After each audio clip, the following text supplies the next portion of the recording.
नमस्कार, the wire में आपका स्वागत है। मैं हूं आरफा खानम शेरवानी। उत्तर प्रदेश चुनावों की जो हीट है, जो शिद्दत है, वो इतनी बढ़ गई है कि अब ये सोचिए कि सांसें थम रही हैं, पसीना आ रहा है। और फिलहाल खासकर ये जो पहले फेज़ का जो चुनाव है वो इतना नज़दीक पहुंच चुका है। इसमें पश्चिमी उत्तर प्रदेश पर सारी निगाहें हैं। हमारे साथ बहुत महत्वपूर्ण नेता पश्चिमी उत्तर प्रदेश के न सिर्फ की बल्कि उनकी कई पीढ़ियाँ इस पूरी राजनीति को डिफाइन किया है उन्होंने। पश्चिमी उत्तर प्रदेश के जयंत चौधरी जी आरएलडी के नेता हमारे साथ मौजूद हैं। बहुत बहुत स्वागत है आपका। सबसे पहले तो यही जानना चाहती हूँ कि आज इस सुबह कितना आश्वस्त और विश्वस्त महसूस कर रहे हैं आप? बहुत अच्छा लग रहा है और बहुत चुनावों के बाद इस तरह का माहौल दिख रहा है। अक्सर चुनाव के वक्त आप देखते हैं कि आपका वोटर आपके साथ है, जो परंपरागत आपके साथ चलते आए हैं वर्कर, वो प्रयास कर रहे हैं, लेकिन जो आम जनता है, जो आम मतदाता है, उन तक वो बात कभी कभी नहीं हम पहुंचा पाते। इस बार ये हो रहा है कि लोग खुद आ रहे हैं और जो उत्साह है, जिस तरह का मनोबल हमारे कार्यकर्ताओं का है और जो एक जनरल पॉपुलेशन में, पब्लिक में एक सेंटिमेंट है, एक भावना बनी हुई है। और ये पहला चुनाव होगा जो आप अजीत सिंह जी के बिना लड़ेंगे आप? बहुत कठिन है, स्वाभाविक है। पारिवारिक हिसाब से भी आप देखें कि कोई मेरे परिवार में बड़ा सदस्य नहीं बचा, कोई बुज़ुर्ग नहीं है उस तरह से, तो जिम्मेदारी पारिवारिक भी बढ़ जाती है। और ऑफ कोर्स राजनीतिक तौर पे जो उनका एक लंबा अनुभव था और इतने रिश्ते थे उनके पूरे क्षेत्र में, गांव-गांव में लोग उनको जिस तरह से मानते थे, नाराज़ भी होते थे और वो उनको मना भी लेते थे, डांट भी लिया करते थे। उनका एक ख़ास अंदाज़ था, तो वो कमी तो हमेशा ही महसूस होगी। आपको इस बात का भी ध्यान रखना पड़ेगा। अपने दर्शकों को याद दिलाना चाहती हूँ कि वही भूमि है जिसने देश को एक बड़ा जाट नेता, एक देश का प्रधानमंत्री दिया और एक दौर ऐसा गुजरता था जो बिना किसानों के और खासकर पश्चिमी उत्तर प्रदेश के किसानों के कोई सरकार नहीं बना करती थी केंद्र में। क्या कुछ बदल गया इस दौरान? हिंदुत्व की राजनीति ने क्या बदला है? क्या धर्म के आधार पर ध्रुवीकरण हो रहा है? ये तमाम सवाल तो मैं पूछूंगी। और सामाजिक न्याय की जो पूरी राजनीति उभर कर आ रही है, क्या उसका कोई काट बन रही है, सिर्फ हम उसे कागज़ पर लिख रहे हैं? जयंत जी, बड़े बड़े इन्विटेशंस आपके पास आ रहे हैं कि आइए हमारी पार्टी में ज्वाइन कर लीजिए, हमारे साथ आ जाइए। वो कोई उसमें कोई सच्चाई नहीं है, कोई गहराई नहीं है। किसी अच्छी भावना को लेकर उन्होंने इस तरह का न्योता नहीं दिया और सवाल मेरा भी नहीं है, सवाल मुझसे बड़ा है। सवाल ये है कि जिन लोगों के लिए हमने संघर्ष किए, किसान जिस इशू को लेकर, जिस मुद्दे को लेकर सड़क पे रहे, उनका तो अभी भी अपमान सरकार कर ही रही है। कोई उपाय सरकार ने ढूंढा नहीं। उन परिवारों के साथ जिन्होंने सब कुछ खो दिया किसान आंदोलन में, उन परिवारों के साथ न्याय हुआ नहीं। और वो एक धार्मिक उन्माद फैलाकर सत्ता पे काबिज होने की कोशिश है। जब वो मुझे न्योता दे रहे हैं, जो किसान वर्ग उनसे नाराज़ होकर हमारी तरफ आ रहा है, वह उसे रोकने की कोशिश है, उसे बरगलाने की कोशिश है। जो हमारे साथ दूसरा वर्ग आज जुड़ना चाह रहा है, एक समीकरण सामाजिक हमने बनाया, हमने एक राजनीतिक गठजोड़ बनाया समाजवादी पार्टी के साथ, अविश्वास पैदा करने की कोशिश है। लेकिन मेरा इरादा पक्का है। हमने बहुत सोच समझ के फैसला लिया है, एक लंबी सोच को दिमाग में रखते हुए एक विजन को आगे बढ़ाने के लिए हमने निर्णय लिया है। लेकिन ऐसा पहली बार तो नहीं है। आप भाजपा के साथ जा चुके हैं पहले, ऐसा नहीं है? हमारा अलायंस रहा है। जैसे अक्सर छोटे राजनीतिक दल जो होते हैं, उनको इस तरह के निर्णय लेने पड़ते हैं, क्योंकि आप कोई एनजीओ या ट्रस्ट नहीं चला रहे, आपके अपने मुद्दे होते हैं और उन मुद्दों का हल ढूंढने की एक जिम्मेदारी जनता आपको देती है। तो इस बार क्या अलग है? क्योंकि हमेशा देखिए आपकी पार्टी छोटी है, प्रभावी पार्टी है, एक लोकलाइज्ड आपका बहुत भारी असर है, इस बात से किसी से इनकार नहीं है। लेकिन दो बातें अलग है। लेकिन बार बार ये भी कहा गया कि देखिए एक तरह के वोट को अपने साथ रखकर फिर उस वोट को लेकर बार्गेनिंग करते हैं आप केंद्र में जिसकी भी सरकार बनती है। ये आरोप सही है? राजनीति को आप गलत निगाह से अगर हम लोग देखेंगे तो ये एक विश्लेषण आप कर पाएंगे। सच्चाई ये है कि सवाल ही ये है कि आपको सोल्यूशन ढूंढना है, आपको कंसेंसस बनाना होता है। सिर्फ आपकी नहीं चलती अकेले, आपको मेज पे बैठकर अपने लोगों की वकालत करनी होती है, लड़ाई लड़नी होती है, लेकिन कहीं ना कहीं एक निष्कर्ष निकलना चाहिए। तो राजनीति वही है, उसका मकसद ही ये है कि आप देश की चुनौतियों के लिए समाधान ढूंढें। आप अपनी विचारधारा से समझौता ना करें, राजनीतिक समझौता करें, लेकिन विचारधारा के सवाल पर आपको अडिग रहना है।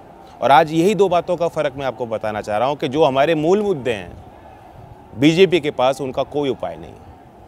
दूसरी बात यह है कि मुजफ्फरनगर के दंगे के बाद जिस प्रकार की एक राजनीति वो कर रहे हैं, आज भी आप देखिए क्या मुद्दे हैं। कैराना पलायन, वहाँ से उन्होंने अपने कैंपेन की शुरुआत की, जो पूरी तरह से मनगढ़ंत एक बात थी, उसका कोई ज़मीन पे ना कोई प्रभाव ना कोई सच्चाई। नहीं, और आपको मैं बताना चाहती हूँ कि हुकुम सिंह के भतीजे ने हमारे सामने हमारे कैमरे पे ये कहा कि धर्म के आधार पर कभी पलायन नहीं हुआ कैराना में, और खुद हुकुम सिंह जी ने अपने जिंदा रहते उन्होंने खुद इस बात को कहा। तो वो उनकी रट है, और जब इस तरह की भाषा वो बोलेंगे तो कोई मेल भी तो होना चाहिए। तो इसलिए मुझ पे क्यों सवाल पूछा जा रहा है, प्रश्न ही क्यों किया जा रहा है? कोई इसमें कोई सवाल ही नहीं बनता कि हम ऐसे लोगों के साथ, ऐसी विचारधारा के साथ मंच साझा करें। ऑन रिकॉर्ड आप ये बात कह रहे हैं, चाहे मान लेते हैं कि अगर वो सबसे बड़ी पार्टी के रूप में उभरते हैं और उन्हें आपके जैसे दलों की जरूरत होगी, तब भी आप नहीं जाएंगे? मैं तो खुले तौर से कह रहा हूँ इस बात को। ये जनता को निर्णय लेना है। बीएसपी के मतदाताओं से जब मैं बात करती हूँ, उनके सपोर्टर्स से, और मैं पूछती हूँ कि भाई आपकी कोई विचारधारा नहीं है, आप तो बीजेपी के साथ भी जा सकते हैं, तो उनका ये कहना होता है हमेशा कि हम कमज़ोर समुदाय के लोग हैं, हम छोटा दल हैं और हमें सत्ता में बने रहना ज़रूरी है। जब आपकी पार्टी की बात आती है तो आप ये तो नहीं कह सकते पहली बात कि कमज़ोर समुदाय से हैं। दूसरी बात ये है कि मैं आपसे ये भी जानना चाहती हूँ कि क्या आपके लिए भी विचारधारा मायने नहीं है, बल्कि सत्ता में बने रहना एक अस्तित्व का सवाल है, इसलिए आप किसी भी पार्टी के साथ जा सकते? मैं उनमें से नहीं हूँ कि अपने कन्वीनियंस के अनुसार अपनी भाषा बदल दूँ। आज मैं दूसरे पार्टी में हूँ जो बिल्कुल पोलर ऑपोजिट है, कल को दूसरे दल में चला जाऊँ और माला पहन के ऐसा जपना शुरू कर दूँ जैसे मैं गंगा में डुबकी लगा दी। ये सब संभव नहीं है मेरे लिए। आपने किसानों का जिक्र किया, आप ये कह रहे हैं कि जो बहुत कुछ बदल गया है इस दौरान वो बदला है कि किसानों के साथ नाइंसाफ़ी हुई है। अगर हम नरेंद्र मोदी की बात करें, उनकी पार्टी की बात करें, उनकी सरकार की बात करें, उन्होंने पहले जो सबसे कम, यानी कि सोचिए 2 ही ऐसे मुद्दे हैं जिस पर वो झुकते हुए नजर आए, उनमें कि कृषि कानून एक था। तो जब उन्होंने किसानों की बात मान ली तो फिर वो किसानों के दुश्मन कैसे बने रहे? मानी नहीं है, ये तो ज़बरदस्ती मनाई गई है और ये भी एक ढोंग है। कितने दिन ये ये निर्णय इनका रहेगा?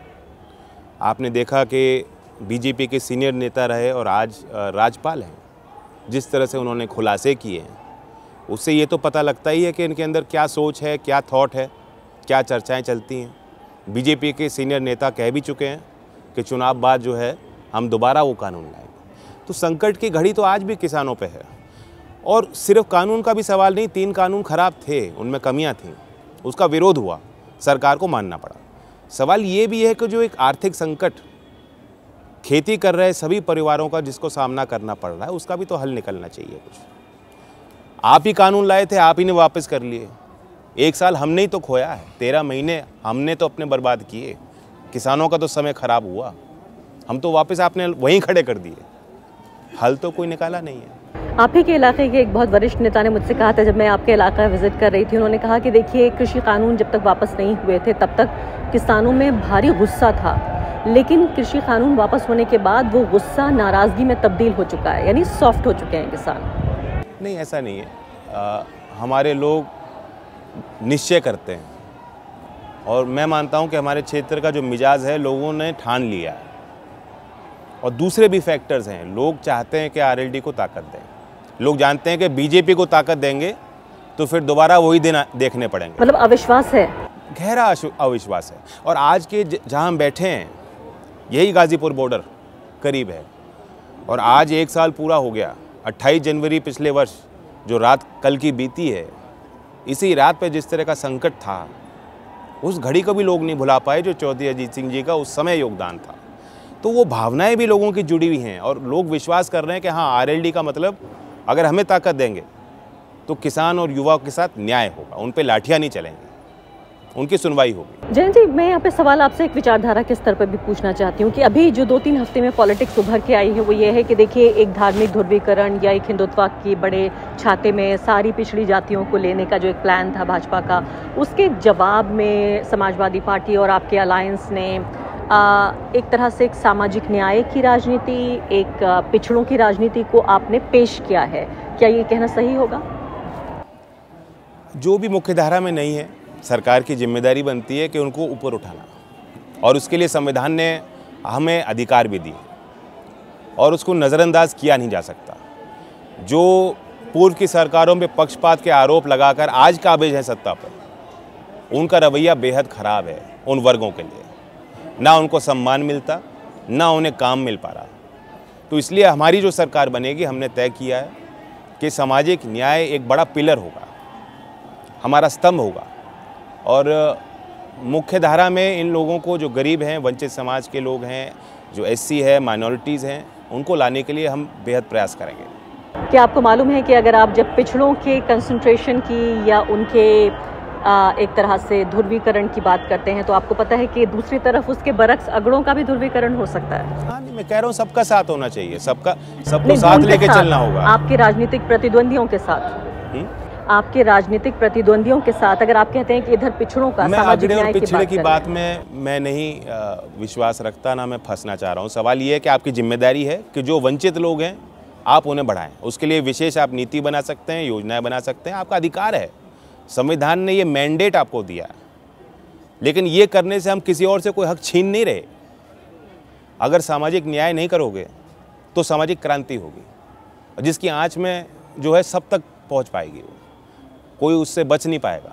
और बेरोजगारों का जो पूरा, जिस तरह से यूथ इलाहाबाद में, जो बिहार में, जो इतनी एक नाराज़गी है लोगों के अंदर कि आप हज़ारों में भर्ती करते हो और करोड़ों में लोग उसमें आवेदन कर रहे हैं, प्रयास कर रहे हैं। यही तो संकेत हैं कि हम न्याय नहीं कर पा रहे नौजवानों के साथ। आपका इकोनॉमिक प्लान क्या है? मैं मान लेती हूँ कि कल को आपकी सरकार आ जाती है और यही जो बेरोजगार युवा है, जिसका गुस्सा अभी सैलाब बन के सड़कों पर उतर रहा है और उसके ऊपर सरकारी लाठियाँ पड़ रही हैं, इसमें एक बहुत बड़ा मुद्दा है प्राइवेटाइजेशन को लेकर भी। तो क्या आप रिवर्स करेंगे? आप क्या जो प्राइवेटाइज हो चुकी हैं संपत्तियां, उनको आप वापस जो है वो पब्लिक बनाएंगे, आप सार्वजनिक करेंगे? देखिए, स्टेट को एक्सपेंड करने की भी बात इतनी मैं नहीं कर रहा, जितना मैं कह रहा हूँ कि जो स्टेट को के गवर्नेंस के मॉडल को रिवाइव करने की ज़रूरत है। क्या है आपका मॉडल? मॉडल ये है कि आज सुशासन एक सपना रह गया है, राम राज एक नारा रह गया है, करप्शन बढ़ता जा रहा है। भर्तियां सरकारी क्षेत्र में जो हो रही हैं, कम से कम पारदर्शी तरीके से आप उनको तो कीजिए। बट नौकरियां हैं ही कहाँ सरकारी नौकरियां हैं, आप भर्ती क्यों कर रहे हो? सारे स्थान जो है, वैकेंसी जो है आपने बना के रखी हुई हैं, और आउटसोर्सिंग को आप बढ़ावा दे रहे हो। आप बेनिफिट्स नहीं देना चाह रहे गवर्नमेंट एम्प्लॉयज़ को। आप लॉ एंड ऑर्डर को, जैसे आपको पता है कि योगी जी बहुत बड़े बड़े दावे करते हैं, लेकिन पुलिस तंत्र के मनोबल को आपको कैसे बढ़ाना है? तो सारी चीज़ गवर्नेंस से फ्लो करेंगे। अगर गवर्नमेंट एफिशिएंट हो जाएगी, तब प्राइवेट सेक्टर को आप बढ़ावा दे पाओगे। और नई नौकरियां कैसे बढ़ाएं? नई नौकरियों में मैं मानता हूं कि बड़े पैमाने पे प्राइवेट सेक्टर का रोल रहेगा। और अगर आप गवर्नेंस और लॉ एंड ऑर्डर को इम्प्रूव करेंगे, तभी जाके आप वो एक इकोसिस्टम बना पाओगे कि बाहर से जो है निवेश आप लाओ। और कुछ सेक्टर्स को हमें टारगेट करना है। आज वर्ल्ड वाइड जॉबलेस ग्रोथ का एक मॉडल आ गया। पिछले 5 साल में अभी एक आंकड़ा आया कि जो 20% सबसे गरीब आबादी है, उनकी जो आय है वो लगभग 50% घटी है, 53% घट गई है। और आप सबको पता है कि स्टॉक मार्केट बूम कर रहा है। तो रियल इकोनॉमी यहाँ है, और ये जो एक आर्टिफिशियल एक बबल क्रिएट हो रहा है वो यहाँ पे है, वो बढ़ता चला जा रहा है, केंद्रीकरण हो रहा है। तो इस सरकार की जिम्मेदारी बनती है कि आप ऐसे इंडस्ट्री को बढ़ावा दें जहाँ रोज़गार के सृजन की संभावना हो। सर्विस इंडस्ट्री है, अखिलेश जी ने आईटी सेक्टर के लिए विशेष प्रॉमिस किया है। मेरा मानना है कि फूड प्रोसेसिंग सेक्टर, जिससे लाभ किसानों को भी मिलेगा, बेहतर दाम किसानों को दिया जाएगा और उनकी अगली पीढ़ी को नौकरी हम दे सकते हैं। 25,000 करोड़ का निवेश का लक्ष्य हमने अपने घोषणा पत्र में रखा है, और ये प्रयास है। फिर आप बुनकरों की बात कीजिए, और इससे नई नौकरियां पैदा होंगी। आप हैंडीक्राफ्ट्स की बात कीजिए, आप जो यूपी के परंपरागत उद्योग है उनको बढ़ावा दीजिए। बहुत कुछ सरकार कर सकती है। अगर मैं ये मानता कि सरकार कुछ नहीं कर सकती, तो मैं चुनावी मैदान में नहीं होता। मैं सिस्टम में विश्वास रखता हूँ। सरकार का बहुत बड़ा रोल है, लीडरशिप का बहुत बड़ा रोल है। मैं 2 आखिरी सवाल आपसे पूछना चाहती हूँ। बिहार के चुनाव से अगर इसका कंपैरिजन किया जाए तो तेजस्वी यादव ने, वो अलग बात है कि रहते रहते और उनकी सरकार नहीं बन पाई बिल्कुल आखिरी लम्हे पर, लेकिन उन्होंने एक बड़ी नई कंस्टिट्यूएंसी तैयार कर दी बेरोजगार युवाओं की, जिन्हें उम्मीद की राजनीति उन्होंने दी। क्या आपको लगता है कि आपका अलायंस उत्तर प्रदेश में ये कर पाने में कामयाब रहा? मेरा काम ही है उम्मीद देना और फिर उम्मीद पे खड़ा उतरना, ये हमारी कोशिश है। मैं ये नहीं कह रहा कि सारी समस्याओं का हल हमारे पास है या कोई जादू की छड़ी हमारे पास है। लेकिन एक निष्ठा के साथ और आत्मसमर्पण के साथ विजन है। लोग जानते हैं कि योगी जी तो जिन्ना की बात कर सकते हैं, औरंगज़ेब की बात कर सकते हैं, घंटों वो थाली लेके जो है वो पूजा पाठ कर सकते हैं बहुत अच्छी तरीके से। लेकिन अगर मैं और अखिलेश जी बैठेंगे, हम विज्ञान की बात करेंगे, हम नए विचारों की बात करेंगे, हम डेवलपमेंट की भाषा बोलेंगे। तो ये हिंदुत्व की राजनीति का जवाब है? यही जवाब है और क्या है। अल्टीमेटली इकोनॉमिक इश्यूज़ ही आगे आएंगे। जब जेब में चोट लगती है तो आदमी सोचने पे मजबूर होता है। आप मंदिर जाइए, मस्जिद जाइए, जो इबादत करनी है कीजिए, किसी को नहीं मानते किसी को मत मानिए, आर्य समाजी हो तो आर्य समाजी रहिए, इसमें सरकार का क्या दखल है? ये भी इजाजत होनी चाहिए, जाहिर है। बिल्कुल होनी चाहिए। बिल्कुल सही बात। बहुत बहुत शुक्रिया आपका जयंत चौधरी जी, हमसे बातचीत करने के लिए। द वायर के और वीडियोस देखने के लिए सब्सक्राइब करें और बेल आइकन पर क्लिक करें। स्वतंत्र पत्रकारिता की आर्थिक मदद करने के लिए डिस्क्रिप्शन में दिए गए लिंक पर जाएं और अपनी राशि चुनें।